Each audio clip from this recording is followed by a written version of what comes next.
আমি আসলে একজন আইনজীবী হিসাবে ওনার চলে যাওয়াটা কে একটা বড় শূন্যতা হিসাবে দেখছি। এইরকম অভিভাবক সুলভ সুলভ আইনজীবী, এত প্রাজ্ঞ আইনজীবী, এমন ভদ্র সজ্জন অমায়িক আইনজীবী আমরা সত্যিকার অর্থেই ওনার রিপ্লেসমেন্ট হবে বলে আইনজীবীরা মনে করি। যদি আসি উপদেষ্টা হিসাবে ওনার সাথে কাজের অভিজ্ঞতা, দেশ বদলানোর যে স্বপ্ন আমরা দেখি সেখানে যেমন তারুণ্য দরকার, শক্তি দরকার, সেখানে তেমন অভিজ্ঞতাও দরকার। ঢালাইয়ের সেরা প্রিমিয়ার সিমেন্ট।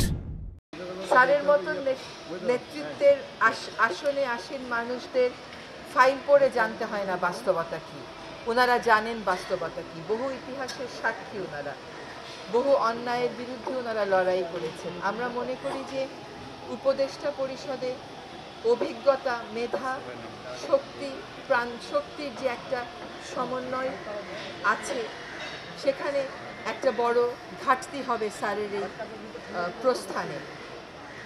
উনার মতন মানুষ রাত 9টা পর্যন্ত প্রতিদিন কাজ করত। যতবার ফোন করতাম ততবার উনি ফোন ধরতেন।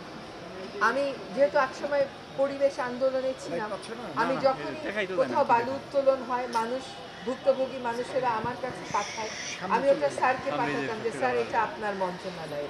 শেষের দিকে এমন হলো যে স্যার আমাকে পাঠানো শুরু করলো, দেখো চলো আমরা একসাথে কিছু করার চেষ্টা করি। ট্যুরিজমকে কেন্দ্র করে, ভূমিদস্যুতার বিরুদ্ধে, বালু উত্তোলনকে নিয়ন্ত্রণে আনার বিরুদ্ধে অনেক কথা হয়েছে এসব বিষয়ে। ওনার চলে যাওয়ার মাত্র 1.5 দিন আগেও আমার সাথে প্রায় নিজেই ফোন করে আমরা সবসময়ই স্যারকে একজন সৎ, দেশপ্রেমিক, প্রাজ্ঞ, পরিশ্রমী মানুষ হিসেবেই মনে রাখবো। এর ভিন্ন রকম কোনো রকম ভাবনার আসলে কোনো ধরনের কোনো সুযোগ নেই। আপনারা নিশ্চয়ই স্যারকে ক্ষমা করবেন, এটা আমাদের দাবি।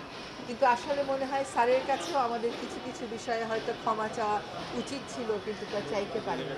স্যারের যে বিনয়, এই বিনয়ে তার পরিবারে, আমাদের সকলের মধ্যে, তার কর্মস্থলে নিশ্চয়ই একটা প্রভাব রেখে যাবে। আপনারা সবাই তার আত্মার মাগফিরাতের জন্য, তার পরিবার যেন এই শোক সইতে পারে, সহকর্মীরা যেন আবার নতুন উদ্যমে তার শিখে দেওয়া কাজগুলোর কথা মনে রেখে তার যে পরিকল্পনাগুলো ছিল সেজন্য দোয়া করবেন, প্রার্থনা করবেন। সকল